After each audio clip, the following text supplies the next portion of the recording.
I'm Andy Smith. I'm an appreciative inquiry facilitator and trainer and have been for about the last 12 years now. When do we want to use appreciative inquiry and when do we not want to use it, which is an important distinction if you're looking at problems and fixing them, is fixing what's wrong, restoring the status quo. Appreciative inquiry can get people into a different mode of thinking. So rather than remedial thinking, it gets them into what's called generative thinking, where they come up with new ideas and see new possibilities so that they could actually go past the, I'm trying to make my hand go the right way on the video here, past the status quo to something that was actually better than they had before. The other thing is you don't always know how to fix problems in a complex system. Sometimes the attempt to solve a problem will cause other problems elsewhere in the system. So if you see a simple problem, absolutely just fix it. Find out what's causing it and fix it.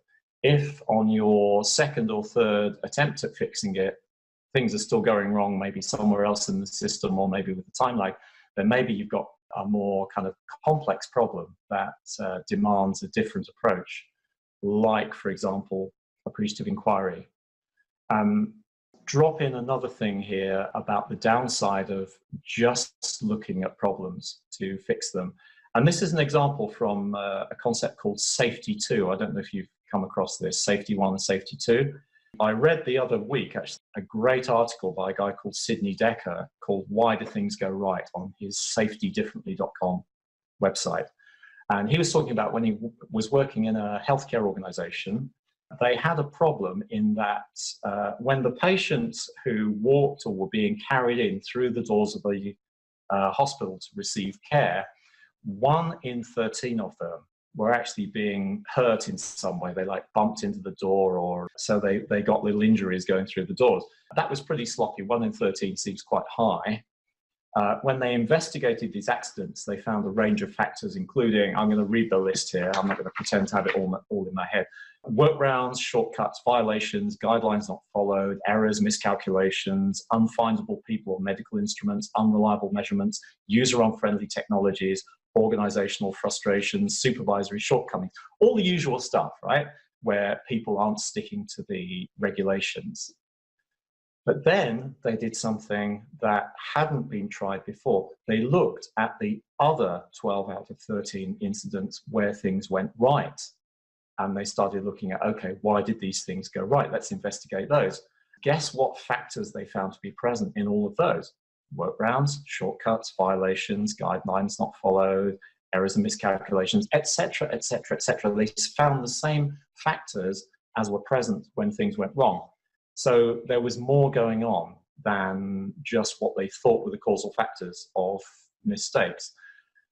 So if they hadn't looked at what was going right, they would have completely missed all of that and be operating under some kind of misconception, probably kind of clamped down on the guidelines, and still found that they didn't eliminate nearly as many accidents as they were expecting. Unless we are looking at the whole picture and learning from when things go right as well as things go wrong, we're missing something. Well, we are, as I mentioned before, we're kind of evolutionarily hardwired to look at, to pay more attention to problems and opportunities. If you think of our ancestors on the plains of Africa, over that way is a juicy antelope looking very tasty. Same kind of distance away in that direction is a hungry looking lion.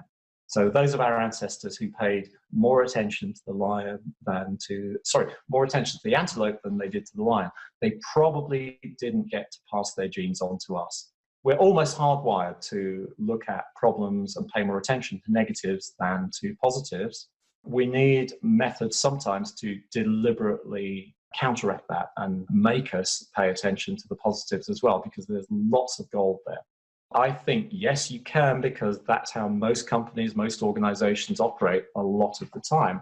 But it doesn't work as well as including the positive aspects. So if your teammates are focusing on your mistakes, your weaknesses, times when you've screwed up, things that have not been achieved, In terms of management development, if Marcus Buckingham talks a lot about this, focusing on your deficiencies and your gaps and giving you training to fix those deficiencies and gaps, it's going to lead to defensiveness, it's going to lead to lack of trust, you're going to withhold information as much as you can in order to make yourself look good, morale's going to drain away.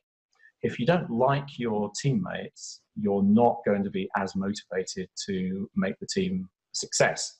I want to be clear about what we mean by being positive here. I'm not talking about that kind of toxic positivity that anytime you have a complaint or anytime you have a genuine problem, it's telling you to get over it, focus on the positive, and you can't afford the luxury of a negative thought, and so on. When people come across appreciative inquiry for the first time, they often think, well, isn't this just about wearing rose-tinted spectacles and sweeping problems under the carpet and pretending everything's fine when it isn't? That's not what we're talking about. Appreciative inquiry is a great method for getting people into a more creative or generative mode of thinking so that they can come up with new and creative ways of actually dealing with and overcoming the genuine challenges that they face. So it's not about ignoring problems at all. It's about being able to face challenges better. Yeah, sure, you can be collaborative without being positive, but I guess it's like trying to run your car without putting any oil in it. It's going to lead to problems down the line. It's going to make the thing run less efficiently and sometimes just fail altogether.